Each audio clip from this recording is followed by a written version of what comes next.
చెప్తా ఉన్నా అధ్యక్ష, ఈ దేశంలో కానీ ఏ రాష్ట్రంలోనైనా డబ్బులు బీరువాల్లో అల్మారాల్లో కట్టల రూపంలో ఏ ప్రభుత్వం దగ్గర కూడా నిల్వ ఉండదు అధ్యక్ష. రూపాయి అనేటువంటిది ఖజానాకు రావడం పోవడం అనేటువంటిది ఒక నిరంతర ప్రక్రియ అధ్యక్ష. ఇది ఆర్థిక సూత్రం. ఈ చక్రం కదిలితేనే ఆర్థిక వ్యవస్థ ఆరోగ్యంగా ఉంటుంది. భారతదేశం ఏర్పడినప్పటి నుంచి ఇప్పటి వరకు ఏ రాష్ట్రంలోనైనా ఇలా ప్రభుత్వాలకు పన్నులు పన్నేతర మార్గంలో ఆదాయం సమకూరుతుంది. ఇలా చిప్ప చేతికి ఇవ్వడం మనము దివాలా తీయడం అనేటువంటిది శుద్ధ తప్పు. అంటే 2014లో మేము అధికారంలోకి వచ్చినప్పుడు కూడా మేమేమో మాట్లాడలేదే, ఆ రోజు ఖజానా ఖాళీ అని మేమెక్కడ మాట్లాడలేదే. తెలంగాణని అగ్రగామి రాష్ట్రంగా నిలబెట్టాలనే తపనతో మేము పనిచేసినాం.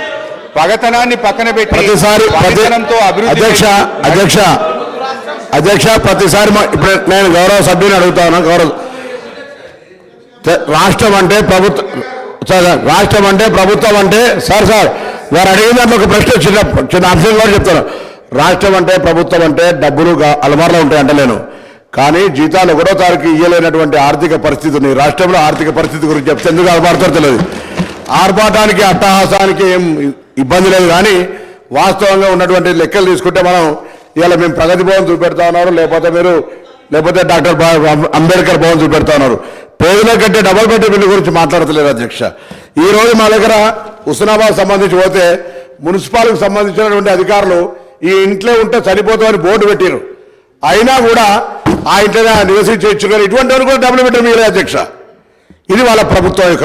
అంతేకాదు ఇలా దాని లెక్క చెప్తా ఉన్నారు. ఇవాళ 1,25,000 నేను బలహీన వర్గాల శాఖకు సంబంధించిన మంత్రిని ఇవాళ అధికారికంగా లెక్కతో చెప్తా ఉన్నా. 1,25,000 గురుకులంలో ఉన్నటువంటి చదువులకు ఇస్తా ఉన్నారు.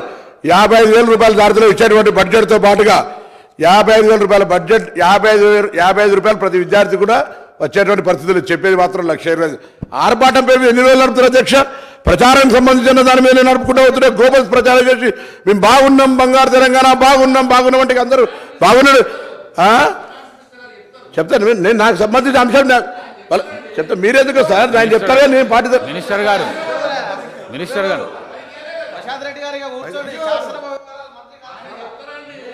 హరీష్ రావు గారు స్పీకర్ గారు